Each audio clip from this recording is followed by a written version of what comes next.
The 20% reduction will lower costs for many Alberta farmers, with nearly 3/4 of the province's producers using the crop insurance program every year.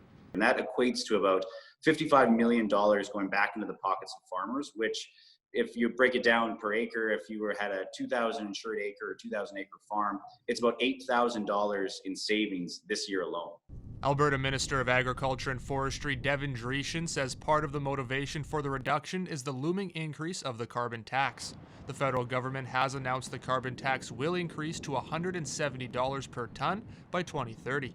There's other supply chain increases through a carbon tax that farmers ultimately can't pass on to others. The buck stops with them.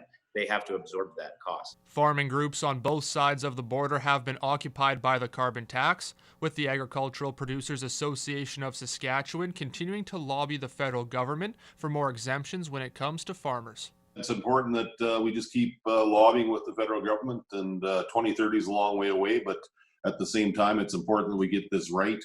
The cost is going to escalate over the years here. We've seen a recent increase just January 1st, so it's time to get serious. Dreeshen says lower crop insurance premiums will help Alberta farmers stay competitive in international markets.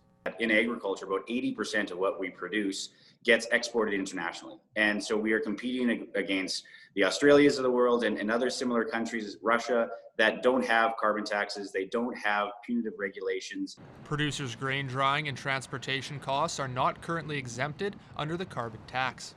Eric Bay, Primetime Local News.